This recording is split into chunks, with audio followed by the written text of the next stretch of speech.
出生70年代的我，相亲遇到妈宝男，他说我这辈子嫁不出去，结果当场就有位军官与我闪婚，还获得了储物空间。嫁人前娘家宠，嫁人后婆家宠，摆烂养仔过日子。我妈说我是工人，不用给女方彩礼。我妈说儿媳妇要听话，不许顶嘴，不许拿东西回娘家。我妈还说要生5个儿子。什么都是你妈？你是没断奶吗？什么都要带上你妈？既然离不开你妈，还娶什么媳妇？跟你妈相亲相爱过一辈子得了。特么的，确诊了妈宝男晚期。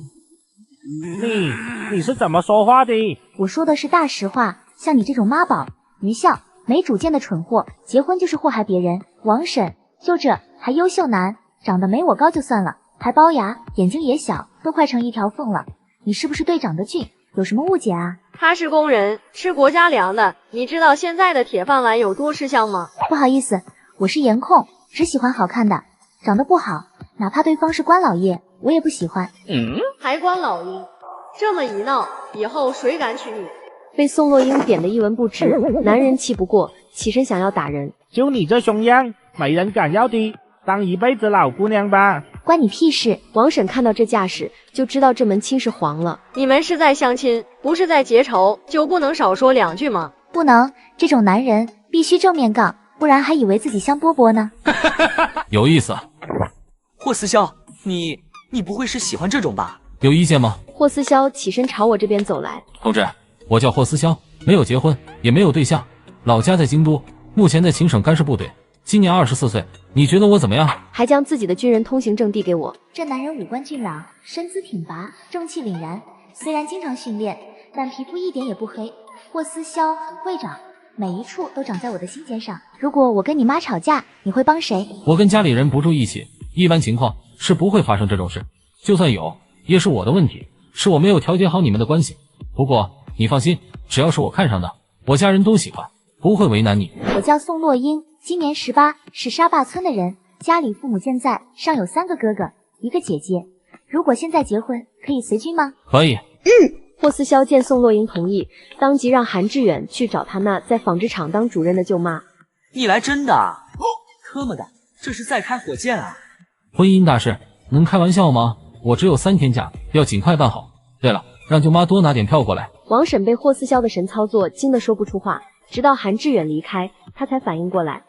你真的看上洛洛了吗？霍思潇点头。我想请你保媒，可以吗？有钱赚，哪有往外推的道理？王婶笑着把宋洛英的祖宗18代都交代了。霍思潇一边听一边点菜，一共花了6、7块。王婶在旁边看得心砰砰直跳。这年头，临时工1个月工资也才10多块，这一顿差不多花了1万，也太舍得了吧！2个男人一对比，妈宝男根本不够看。老娘给你说媒，连杯水都没喝到，小里小气的。相亲对象被截胡，男人气得不行，狠狠瞪了下宋洛英，才离开国营饭店。相亲男前脚离开，服务员后脚上菜，点这么多太费钱了。年轻人不当家不知柴米贵，结了婚可不能这样大手大脚。婶子，快吃吧，凉了就不好吃了。王婶等的就是这句话，狼吞虎咽的模样直让人咂舌。霍思潇把1块红烧肉放入宋洛英碗里，多吃点，你太瘦了。宋洛英在自己身上比划一下，84、62、86，不胖不瘦，很标准。霍思潇没听懂什么意思啊？3围啊，胸围、腰围、臀围。霍思潇他脸一红，以后别当着其他人说这些。行，不跟其他人说，只跟你说。要命啊，对象太会聊，扛不住啊。这边刚吃完，韩志远就带着舅妈刘桂凤来了。妈呀，这水嫩嫩的皮肤，这绝美的五官，是凡人能拥有的吗？简直是仙女！丫头，你是怎么长的？这眼睛，这鼻子，这脸蛋，都快把我迷死了。舅妈，路上志远应该跟你说过是怎么回事吧？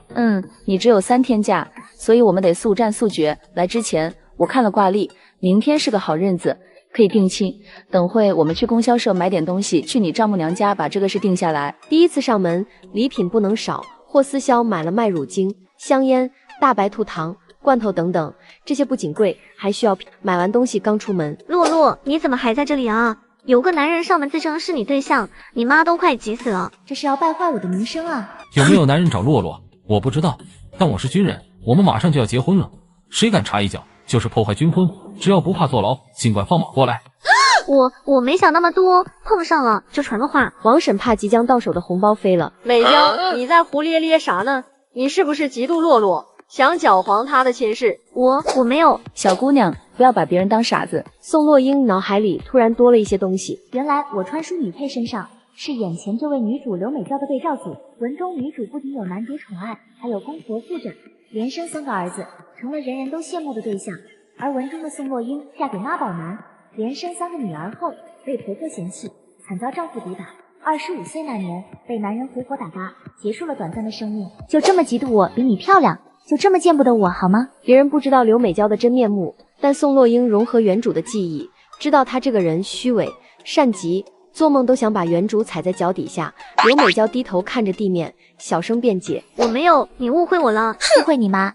之前有人相中我，你就像发春的母猪一样，跑去勾引人家，看到我相了一个更好的，是不是又想搞破坏？也就那种没定力、眼皮子浅的人会被你诱惑，凡是有点脑子的都知道怎么选。不过那种摇摆不定的人我也看不上，倒是你长着一张柔弱的脸，干的却没一件是人事。刘美娇，你最好给我老实点，否则让你吃不了兜着走。霍思潇立马表态：洛洛，我是军人，定力比普通人强，而且我也不是3心2意的人。我信你。回到部队，我把存款全给你，我们家你说了算。刘美娇看不下去了，快步离开。下了车，宋洛英带着几人回到家，发现一个人也没有，便让王婶去地里叫人。她招待客人，逛了一圈回来的狗狗闻到熟悉的味道，嗖的一下窜过来扑向宋洛英。飞虎，春香，你家小女婿来了，快回去。王春香惊得差点扔掉手里的镰刀。啥？小女婿不是才相看吗？你家小女婿开吉普车回来的，可神气了。什么吉普车？还有我们村居然直接跳过自行车，迎来了吉普车。以后谁敢说我们村穷，我骂死他！我去看车，老子也去。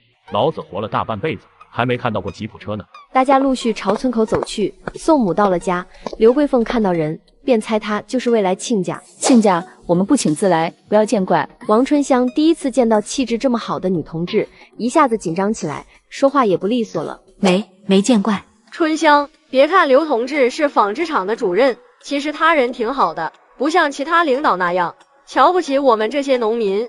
霍同志只有3天假，明天是个好日子，他们想明天订婚，今天得把这个事定下来。跑回来看热闹的2个嫂子听到前半句，倒吸一口凉气。那可是纺织厂主任啊，自家闺女长得漂亮，但男方条件这么好，想找什么对象找不着，为啥偏偏看上洛洛？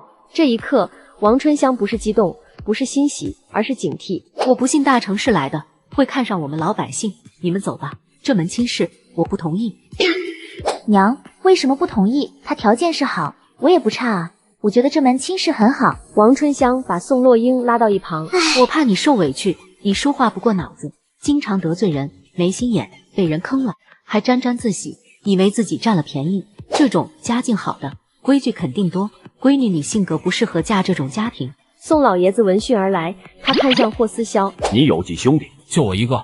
我妈生我的时候伤了身体，之后一直没有怀上孩子。宋老爷是老革命，对军人有种莫名的感情，看到霍思潇的第一眼就觉得他会是宋家的女婿。你在部队是什么级别？团长。这门亲事我同意了。王春香急了：爹，他家境太好，我们配不上。我们宋家祖上3代贫农，根正苗红，配得上任何人。他要是敢欺负洛洛，他的3个亲哥、9个堂哥、10多个侄子，不是摆上，一人一拳也能把他揍死。刘桂凤被宋家的人口惊得瞪大眼睛，这人口真特么人丁兴旺，太互补了。洛洛跟阿萧简直是绝配。亲家爷爷，您放心，霍家的男人都是宠媳妇的，阿萧难得有喜欢的人，娶回家肯定会往死里宠。好不好？不是我们说了算，是洛洛说了算。霍思潇笔直地站在老爷子面前，行了个军礼，大声说道：老爷子，我宣誓，从今以后服从洛洛领导，加倍努力赚钱，工资上交，严守家庭纪律，苦练洗衣做饭本领，坚决孝敬岳父岳母，在任何情况下绝不背叛家庭，不叛离洛洛。小伙子，老头子我看好你。谢谢老爷子垂爱。宋家的2个儿媳看到堆着很多东西，心脏狠狠跳了一下。小妹夫真舍得。王春香怕2人乱说话，把2人拉到一旁。老大媳妇，你去杀鸡，把剩下的干蘑菇一起炖了。老二媳妇，你去后院摘些蔬菜回来，洗干净。宋大嫂一听要杀鸡，眼里划过不舍。娘，家里就5只，杀1只少1只，要不做点别的吃。你怎么这么抠门？人家提那么多东西上门，我们连鸡都舍不得杀，你让人家怎么想？还磨磨蹭蹭什么？滚去杀鸡！宋大嫂看到王春香抬手，以为婆婆要打自己，吓得脖子一缩，嗖的一下往鸡舍跑。安排完活，王春香又回到堂屋。亲家母，定亲的话，我们给580块的礼金，你觉得怎么样？王春香惊得一屁股坐在地上，她亲家笑话她，又麻溜的爬起来坐好。不用这么多，我们村订婚礼金最多的也没超过150，条件差的50斤粮食就能把人带走。宋老爷倒是挺满意的，不过就算把礼金收了，结婚那天也会让洛洛带走。行，就500吧。婚事就这样定下来了。刘桂凤就要离开，王春香拉住她，他舅妈吃完饭再走，厂里还有事，下次吃也一样。见她是真的没有时间，王春香也不再强求，她翻出一些山货装好递给刘桂凤，这是老三在山里打的，不值几个钱，拿回去尝尝味道。这年头物资紧缺，刘桂凤哪会要？不用，王春香塞到她手里，没多少，别推来推去的。刘桂凤见状只好收下。王春香想亲自送2人去村口，刘桂凤不让。亲家母，请留步，让洛洛送好了。看热闹的村民把村口围得里3层外3层，水泄不通。乖乖，这车真新，好大，好威风。要是能坐一次就好了。这车要不少钱吧？这车指不定是借别人的呢。匆匆赶来的大队长对了回去，能借的吉普车也是本事，你去借个试试。大队长扫向大家，沉着脸怒吼：还站在这干啥？不想要公分了，滚去干活。等大家都走了，大队长才做贼心虚的摸着吉普车，这车真好，有生之年若能坐上1回也是值了。宋若英几人走来，看到大队长正对着吉普车傻笑，他突然出声：大伯，你在干啥？突如其来的声音把大队长吓了一跳，他转过头，见是自家侄女跟2个陌生人，瞬间明白了什么。这小子长得真不赖，跟洛洛绝配，这下2位老人该放心了。大伯，我叫霍思潇，是洛洛的对象，旁边这位是我舅妈。不错，真不错。明天要订婚，霍思潇还有很多事要忙，他跟宋大伯闲聊了几句，就开车走了。宋大嫂知晓客人不在这里吃饭，立马松开手里的鸡，多活1天，多生1天蛋。不是他小气，实在是舍不得。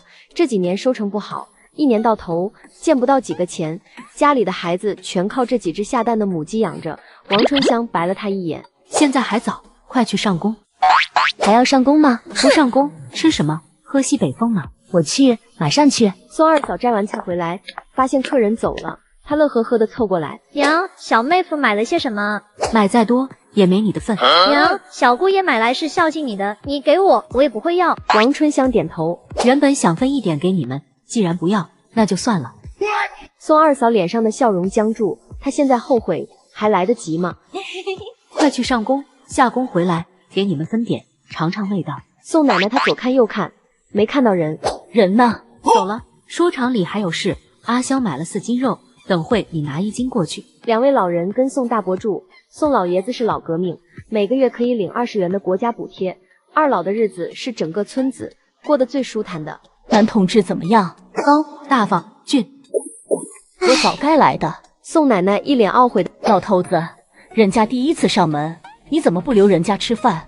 一个是纺织厂主任，一个明天要定亲，忙着呢。宋老爷手里夹着一根中华烟，跟老伴炫耀：“这是洛洛男人买的，这孙女婿做事敞亮，是个做大事的。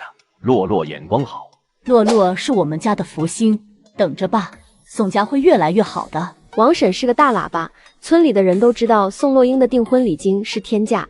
王媒婆，你说的天价到底是多少？反正比我们村的其他人高。比美娇那丫头的还高吗？作为书中的女主，身上自带光环，她的订婚礼金是150，当时在村里引来一阵轰动的。王媒婆笑得意味深长，比美娇多。什么？比150还多？王媒婆推开继续追问的妇人，走走走，别挡道，老娘要上工了。王媒婆，你还没说到底是多少？秋收时节忙，家里就只剩宋洛英了。飞虎翻个跟头，飞虎还是一如既往的厉害。有你在这里，我一点也不孤单。随军也带你去。一人一狗玩得不亦乐乎。手心突然传来阵阵剧痛。宋洛英低头一看，上面多了朵桃花印记。她戳了戳，看到一个10平方大小的空间。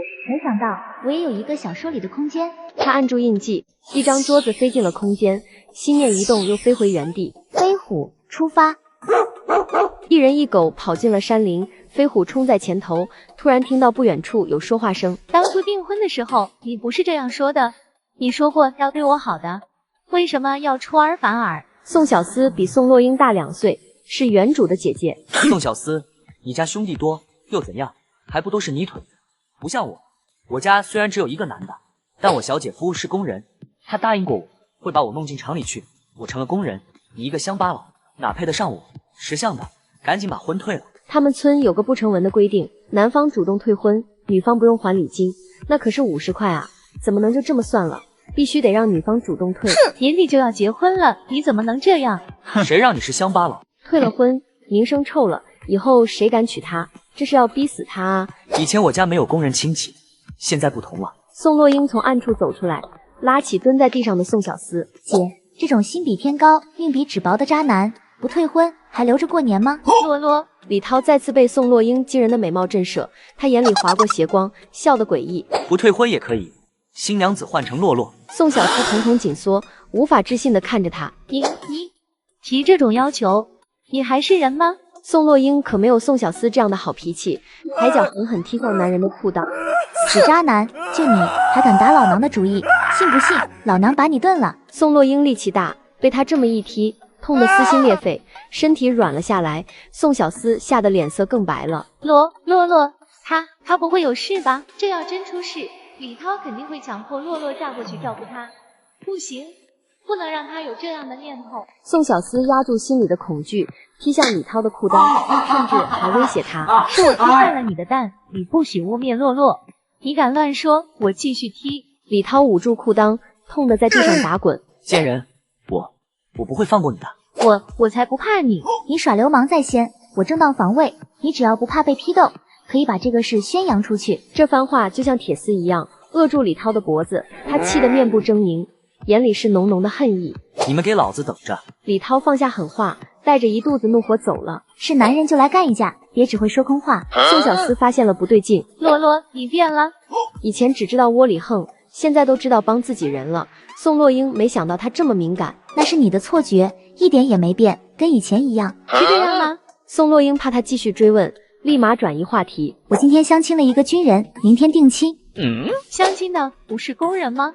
怎么回事？宋洛英语速极快地把相亲的事说一遍。宋小思听完后直呼是缘分，好羡慕，不像我还要面临退婚。你这是及时止损，还没成工人就一副高高在上的样子，真要跟这种人结婚，以后的生活肯定一地鸡毛。洛洛，退过婚的女人还能嫁出去吗？当然能嫁出去，真正爱你的人是不会在意这个的。宋小思眼里露出向往，这个世界上真的存在这样的男人吗？此时飞虎拖着一条蟒蛇找到宋洛英。这么大一条蛇，就这样大摇大摆拿回去，容易招来嫉妒。姐，你回去拿竹篓，我在山脚下等你。飞虎是闲不住的主，又往山里跑。再次出现的时候，嘴里叼着几株草药，里面还夹着2株人参幼苗。宋洛英竖起大拇指，毫不吝啬地夸着：“我们家飞虎好棒！”飞虎开心地摇尾巴。宋洛英把草药种在空间里，然后找了块石头躺下。这才是过日子啊，哪像后世，生活节奏快，大家又卷，稍稍懒惰一下就会被社会淘汰。宋铁柱几人下工回来，听到宋洛英明天订婚的消息，一脸震惊地看着王春香：“你胆子真大啊，连对方家里是什么情况都不知道，也敢同意订婚。”王春香挺无辜的，毕竟同意订婚的是老爷子，而不是他。他有军人通行证，身份肯定没问题，人也大方。订婚礼金是580，老爷子很满意。这么多？妈呀，好多！王春香点头。是啊，我这辈子都没见过这么多钱。几人聊得投入，外面突然传来宋大嫂恐惧的声音：“啊，老大，快来！咋了？咋了？娘，蛇，好大的蛇！”王春香低头一看，是条死的不能再死的蟒蛇。你是猪脑袋吗？上面那么多血，一看就是死的。别人的脑袋是日用品，你的脑袋是装饰品。宋大嫂委屈巴巴地回了一句：“死蛇也吓人啊！信不信老娘把蛇扔你床上？”一通威胁下来，宋大嫂缩着脖子，老实了不少。老大媳妇做饭，老二等会给你二伯家送点东西过去，老三去趟你姥姥家，告诉他们洛洛明天订婚，要他们过来吃饭，把3个孩子也带回来。老三接到任务就要离开，王春香叫住他，等会。王春香麻利地去掉蟒蛇皮，切了5斤蛇肉，用油纸包好递给他，给你姥姥。说完又递给老二，这些是洛洛对象拿来的，给你二伯家送去。等老二走了，王春香拉着宋洛英进了房间。洛洛，娘这样分，你会不会觉得娘穷大方？大伯、二伯一家一直很照顾我们，给他们分点是应该的。王春香听到这话，咧嘴一笑，接着给宋洛英一个篮子。这是给奶奶的吗？王春香点头。牛奶、麦乳精罐头给你爷奶，其他的给你大伯母。2位老人很宠你，以后可要好好孝顺他们。我不仅要孝顺爷奶，还要孝顺你跟爹。这一家子都很可爱，孝顺一下也是应该的。宋洛英提着篮子来到大房，奶，这是给你的。宋老太一看，里面全是好东西。孙女婿买的？是霍思潇买的，牛奶、麦乳精罐头给你们的，其他的给大伯母。好，替我谢谢孙女婿。宋大伯母下工回来，看到砧板上有块猪肉，她欣喜如狂。娘，砧板上的肉是你买的，双强是要吃点好的，不然身体扛不住。宋老太丢给他一个白眼，想得美，老娘可没本事弄到票，是洛洛对象买的。听村里的人说，洛洛找了个军人，还是京都的，长得高又俊。吃完晚饭，大家齐聚一堂，聊着白天的事。谁能想到这么好的事会降临到我们家？宋铁柱到现在还没缓过神。是啊，这10里8乡有几个嫁给镇上当工人的？我家小女婿不仅是军人，还是大城市的，舅妈更是纺织厂的主任，有亲戚在厂里，有什么消息也灵通些，说不定家里还能出个工人呢。听镇上的人说，纺织厂每年都会招工，但名额有限，招的人必须是职工亲属，其他人不能报名。这个事你们别想了。啊，是这样啊，那我们宋家岂不是一辈子也出不了一个工人？宋洛英眼珠子一转，笑着说道：招工不能报名，可以买工作啊！我就不信那么大的厂子没人卖工作。宋大伯眼睛一亮，不愧是我们家唯一的高中生，这脑子好使。大伯是10里8乡唯一的高中生。我们这些没文化的就得听有文化的。宋铁柱沉下去的心又火热起来。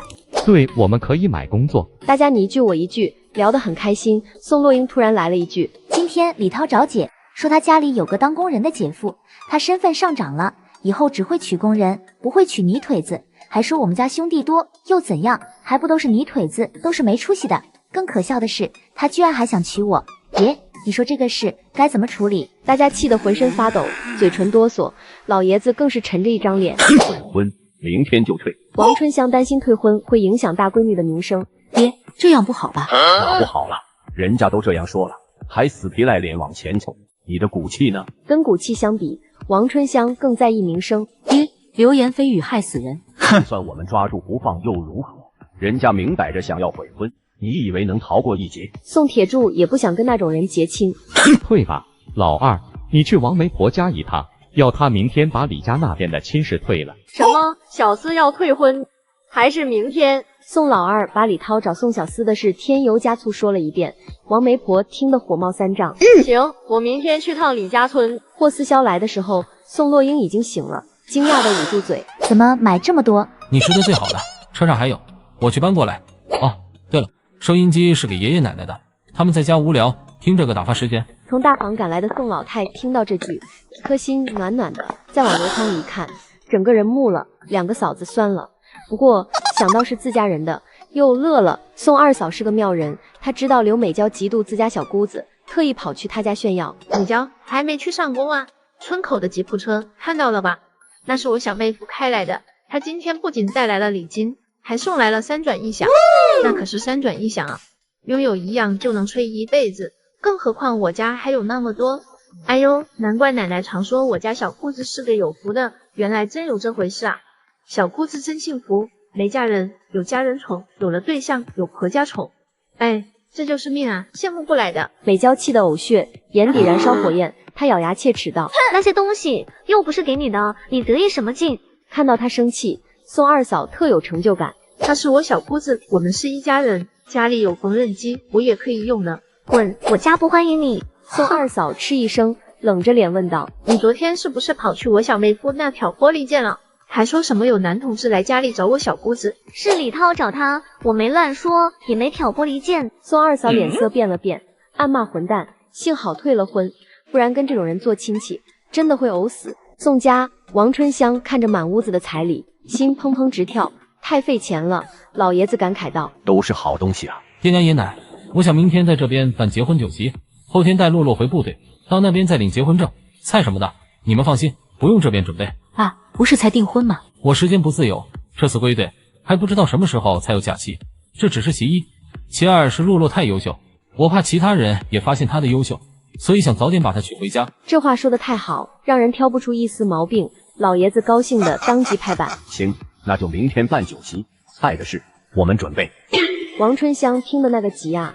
订婚吃一餐就完事，结婚可不行，不仅要给嫁妆，还需要在娘家摆宴席，家里什么都没准备，怎么搞？根本搞不起来啊！爹，没有嫁妆。老爷子横了他一眼：“可以先用小厮的，到时再给他添上去。”在一旁发呆的宋小厮：“什么事？你是不是还在想那个混蛋？知道我们为什么宁愿不要那50块礼金，也要主动退婚吗？因为我们这边退婚，名声不会受太多影响。若是那边退婚，人家肯定会以为是你有问题。”我没想他，都退婚了，想也没用。再说有了参照物，愈发觉得李涛真特么差劲。那你在想什么？我在想，当初要是找个当兵的，或许就不会被退婚了。老爷子被这句话整破防了。不是你的错，不用总纠结退婚这件事。霍思潇看着宋洛英：“大姨子，遇到麻烦了。”都是自己人。宋洛英也没隐瞒，语速极快的把宋小厮退婚的事说了一遍。他看向老爷子说道：“大姨子要是想找当兵的，我可以介绍。”这个可以有。宋小厮脸一红，带着满满的期待：“可以吗？对方会不会嫌弃我退过婚？”有几个人选，但能不能看对眼，就要看缘分了。喜欢你，不仅不会嫌弃，还会心疼你；不喜欢你，你再好也会挑刺。老爷子觉得这样挺好的。阿潇，这事交给你。宋洛英订婚有3转1响的消息，瞬间传遍整个村子。天啊，那得多少钱啊！铁柱家要翻身了，生个闺女比别人好几个儿子，这生的值啊！呸，小闺女彩礼多，恨不得让全世界知道。她怎么不说她大闺女被人退婚了？说话的人叫周丽华，是刘美娇的娘，娘家跟王春香一个村，从小喜欢攀比。不是吧？没听说啊？你弄错了吧？我娘家妹子嫁到李家村，她亲口说的，怎么可能弄错？李家的人都没上门，怎么退婚？王媒婆去李家退的。听你这么说，是宋家主动退的喽？难道他们不知道退婚会影响小厮的名声吗？小厮虽然没有落落受宠，但宋铁柱2口子对他也不错，还读到初中呢。我们村1000多个人，有几个初中生啊？能把闺女送完初中，不可能不考虑她的名声，这里面肯定有隐情。人家攀上高枝了，看不起我们这些泥腿子呗？还真是一人得道，全部升天。王姥姥路过，听到这些，气得冲上去跟周丽华打起来。你他喵的蠢货，锤子长在脑壳上，造谣不用成本了，就你有嘴，一天到晚巴巴的，老能打嘎你这个不要脸的！啊，疯婆子，放开我！周丽华被王姥姥按在地上摩擦，其他人吓得连气都不敢喘一下。妈呀，好狠！不愧是王家村的老太君啊！一出手就知道有没有。下次再听到你乱造谣，我会亲自上门问候你爹娘，问他们是怎么教小辈的。不敢了，再也不敢了。打了胜仗的王姥姥对人群外的3个外曾孙招了招手：“走，看你们小姑父去。”这3个孩子是宋大哥跟宋二哥的。今天家里人多，开了4桌，宋大伯家1桌，宋二伯家1桌，宋洛英家2桌，吃饱喝足。霍思潇把宋洛英拉到一旁：“嫁妆不用准备，我让战友买好了。”宋洛英其实也不想大包小包提，但什么都不要，大人肯定会有意见。被套、枕巾什么的，这些不占地方，可以在这边买，其他的到那边再说。好，我还要带只狗去，等会我们去运输部问问情况。我有战友在运输部。宋洛英用手指戳他的胸口：“你战友混得不错啊。”还可以吧，但跟我相比，还是差了那么一点。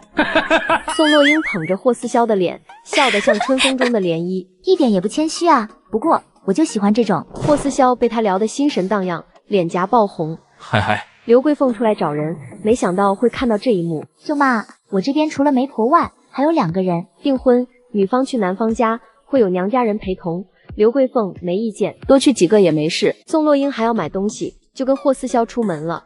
经过钢铁厂家属楼时，突然听到一道哭声，你攻也不上，一天天的净往镇上跑，你外面是不是有人了？好像是我堂姐的声音。这时又听到男人连名带姓骂：宋小宁，你他喵的胡咧咧傻呢，滚回家去，别在这里丢人现眼，胖得像头猪似的，又丑又黑，还出来吓人。宋小宁是宋大伯的女儿，宋若英看的拳头都硬了，他3两步走过去，一拳大嘴大直打在他堂姐的脸上。这么的，骂谁呢？我们宋家人是你能欺负的吗？廖勇他痛得龇牙咧嘴，反射性想还手，霍思潇迅速扣住他的手腕。想打人吗？我没打。宋小宁惊得瞪大眼睛。洛洛，你怎么在这里？先把眼泪擦干净，再告诉我是怎么回事。他们家嫌我连生2个女儿，不让我坐月子。你堂姐夫不仅没帮我，还骂我是死肥猪。他整天不着家，我听人说他经常在这一带转悠，就来看看，没想到还真被我找着了。受了这么大委屈，为什么不回娘家？没出月子不能回娘家，不然会给娘家带来霉运。都这样了，谁在意这个？我让3哥陪你回婆家，把2个孩子带出来，再送你回去。刘桂凤看到出去还不到10分钟的2人，大吃一惊。这是咋了？宋若英把刚刚的事说了一遍。你傻不傻？他们不让你坐月子，不知道闹啊，闹得乌烟瘴气。他们知道你不好拿捏，以后就不会欺负你了。宋小宁一脸懵，这是哪里？这个女人又是谁？洛洛，你是怎么认识他们的？宋若英这才想起来，这是我对象，叫阿潇，这是舅妈。这么快的吗？宋老三听到声音从屋里出来，看到宋小宁也在。小宁姐，你不是在坐月子吗？咋会出现在这里？3哥，你跟小宁姐去廖家把孩子带出来，还带几套换洗的衣服。宋老三不傻，一听就知道出事了，他没多问。我们早去早回。宋若英2口子来到市里，经过国营饭店时，宋若英看到了昨天的妈宝男在跟女同志正在争执着什么。男人火了，反手给了女同志一耳光，女同志也不是吃亏的主，用脚去踢对方的肚子。宋若英看得津津有味，还情不自禁地笑出声来。男人打女人掉身份，男人的拳头是用来打天下的，不是打女人的。宋若英拖着下巴，笑靥如花。有些人可不这么想，不过别人的事我管不着，只要你不打人就好了。我捅你都来不及，又怎么可能打你？反正在我们家，你说了算。宋若英见他一脸严肃的样子，忍不住想逗逗他。那我让你退伍，你会退吗？除了这个，什么都可以答应你。为什么？做一名军人是我的梦想，你是我的命，2个都缺一不可。宋若英被这个可爱的男人感动了，凑过去在他唇上亲一口。傻瓜，看不出我在逗你吗？霍思潇的身体变得僵硬起来，双手也随之攥紧。想到现在是大白天，2人又还没结婚，只好将体内的异样压下。洛洛，别闹，太不行了，还不如女人呢。男人不能说不行。你好可爱，我说妈宝男不行，发狠打架还干不掉一个女同志，你倒好，对号入座，生怕别人不知道你不行。到了百货商场买了被套，宋若英2人是踩点到家的。说好的4点，你看看现在几点了？是晚了点。舅妈，我们去市里，那里颜色更好看。宋若英一笑，刘桂凤什么脾气都没了。饿了吧？走，到国营饭店吃饭去。到了国营饭店，宋若英又看到妈宝男在相亲，特么的，这是广撒网啊！他不要上班吗？你们认识？霍思潇没有隐瞒。洛洛昨天的相亲对象。刘桂凤瞪大眼睛，啥？王婶，洛洛这么漂亮，你给她介绍这么丑的对象，你良心不会痛吗？被提名的王婶一脸尬笑。乡下姑娘想找当工人的难找呢。洛洛也是运气好，遇到了阿潇。不过就算没有遇到，洛洛也没看上他。洛洛说他是妈宝男，还说这种男人嫁不得。男人听到这番话，脸色大变。妈的，这是要搅黄他的好事啊！宋若英看到妈宝男桌上连杯水都没有，啧啧几声。好小气啊，跟女同志相亲，连顿饭都舍不得请，嫁给这种人干啥？受罪吗？对你好不好，要看他舍不舍得为你花钱，连钱都不愿意为你花，还谈什么喜欢？这次人多，刘美凤点了一桌子菜，王婶闻到香味，咽了咽口水。宋老三跟宋小思也好不到哪里去，2人的眼睛恨不得粘在碗里。宋若英问宋老三：“把人送回去了？”大伯父很生气，气小宁姐立不起来，家里这么多兄弟，还被人欺负成那样。宋若英也觉得她那个堂姐太柔弱，她身体很差，继续待在婆家会被他们搓磨死的。宋老三吓得连饭都忘记扒了。你怎么知道？宋若英能说她前世是医学院的高材生吗？谎话张口就来。她唇色发黑，眼睛浮肿，不懂医的人也知道这不是什么好现象。大伯说等你办完酒席，就会带小宁姐去医院。因为明天要结婚，刘桂凤又跟王媒婆说起了彩礼的事。你们不是给了吗？那是订婚礼金，彩礼是彩礼。宋洛英觉得她爹娘肯定不会收彩礼钱，我家没准备什么嫁妆，给太多彩礼会有负担。洛洛娘说今天的订婚礼金就是彩礼钱。刘美凤觉得宋家人太厚道，给钱都不要，若是其他人只会嫌少。阿萧，以后一定要好好孝敬你丈母娘他们。霍思潇点头，当然，这是必须的。回村的路上，宋洛英看到廖勇跟一个女同志牵手，宋洛英差点气炸。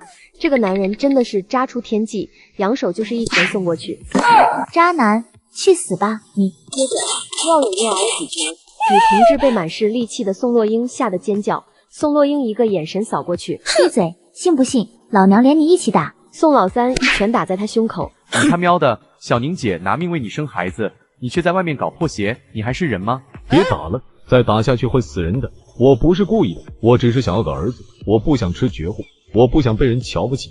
你们宋家男孩多，不知道没有儿子的痛苦。我不同，我每天活在别人的嘲笑中，走到哪耳边都会听到赔钱货这3个字。他这是搞破鞋，作风有问题，举报他们就会挨批斗。女同志用惊恐的眼神看着霍思潇，我们没搞破鞋，你冤枉人。都牵手了，还没搞破鞋，你跟已婚男人走得太近，本身就是个问题。廖勇怕霍思潇举报，想用钱解决。50块买你们保密。500，我没那么多。宋洛英笑得意味不明。你没有，你爹娘有，给你1天时间，不然，哼。洛洛，怎么说我也是你姐夫，就不能宽容一下吗？宋洛英看着廖勇，其实我更想举报。廖勇吓得脖子一缩，讨好的看着宋洛英，别举报，我回去凑钱。第二天，洛洛，你穿红色好看，哎呦，太漂亮了。王春香则看得眼眶发红，舍不得啊，这一别也不知道何时才能相见。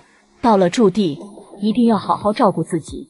阿萧欺负你，不用忍，派电报回来，让老三去接你。说完，又塞给宋洛英一块手帕。宋洛英知道里面包的是钱，她不肯收。奶，你自己留着。奶，这里还有，这是给我宝贝孙女的。宋洛英知道，若是不收，老太太肯定会不高兴，于是便收下。奶，等我安顿好，把您跟爷爷接过去。好。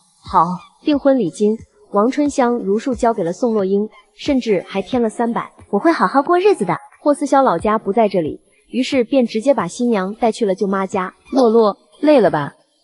快进房休息会。刘桂凤看到宋小思也来了，小思，幸好你来了，要不然我还要去你家一趟。舅妈，有什么事吗？我们厂有个孕妇要生孩子，想找代班的，带1个月25块钱，想去吗？想去，什么时候去？我随时有时间。1个月25啊，存2年私房钱都存不了这么多。明天，宋小思激动地在原地跳了几下。下午，霍思潇把最后一个客送走，来到婚房，搂住宋洛英的腰。我们结婚了。宋洛英闻到他身上有酒味，臭，不喜欢这种味道。那我以后不碰酒了。宋洛英抬起男人的下巴，真听话。媳妇，别勾引我。我没有啊。霍思潇噎住。过了一会，明天早上8点的火车，你还有东西落在家里吗？若是有，我明天早上5点跑一趟。没漏，我娘把礼金也给我了。听战友说，运输部要招2个修车学徒，期间没有工资，通过考试才会被录取，工资不高，跟临时工差不多，做得好才转正式工。听说这些单位招工，只要职工家属，外面的人没有报名资格。其他厂是这样，但运输部不一样，之前报名的多，学了3个月，什么也没捞到，所以现在没人报名，只能在外面找。你那个战友有这方面的书吗？让三哥多看看书，万一过了呢？应该有吧，到时候我找些给他。第二天，火车上，霍思潇给宋洛英端了一杯水。累吗？不累。你饿吗？霍思潇坐在宋洛英旁边，垂眸看着她，嘴角勾起一道弧度。有点。宋洛英从军用包里拿出鸡蛋糕，递给霍思潇，快吃。霍思潇盯着她的红唇看，喉结滚动，喉咙发干，意有所指。我说的不是这个吧？宋洛英不是傻子，看到男人眼里冒着狼光，就知道他在想什么。他点了下霍思潇的额头。不是说军人的自制力很强吗？我怎么感觉你没有这个东西？以前很强，遇到你就全变了。如果不是亲身经历，我也不相信自己会这样。别用这种眼神盯着我，容易引人犯罪。霍思潇刚想说什么，就看到一对年轻男女往这边走来。宋洛英眼尖的看到女同志的腿受过伤，女同志刚坐下，就听到外面传来吵闹声。阿雪，我知道你在里面，快给我出来！女同志听到声音，吓得瑟瑟发抖，像受惊的小鹿。不，我不出去，我不要见他。跟他一起来的男同志轻声安慰道：别怕，你们已经离婚了，他没资格带你走。对，已经离婚了。在外面嚷嚷的男人冲进来，凶神恶煞地看着阿雪。你要去哪？你是我媳妇，我在哪你就在哪，休想摆脱我。你们已经离婚了，知道离婚是什么意思吗？就是再也没有关系了。这段婚姻，你给阿雪带来多少痛苦，心里没点数吗？自打男人进来后，阿雪的状态很不好，疯疯癫癫，说话语无伦次。不回去，他们要害我，救我的孩子！求求你，别害我孩子！呜呜，孩子，对不起，是妈妈害了你。宋洛英觉察到他不对劲，立马让霍思潇把人拦住。他来到阿雪面前，别怕，只要你不想走，没人敢带你走。真的吗？嗯。男人怒盯着宋洛英，若不是被霍思潇骇人的气势吓到，他恐怕早冲上来打人了。你他妈的，你谁呀？让开！霍思潇见不得别人骂宋洛英，他阴沉着一张脸，骂谁呢？没有票就滚出去，别在这里挡道。男人还想说什么，人就被霍思潇扛在肩上，扛出车厢，并警告他再来骚扰，我叫公安。等男人反应过来时，门已经关了。阿雪，你个贱人，给老子出来！贱人，好女不嫁二夫啊！你这是要造反吗？谢谢你们，不客气。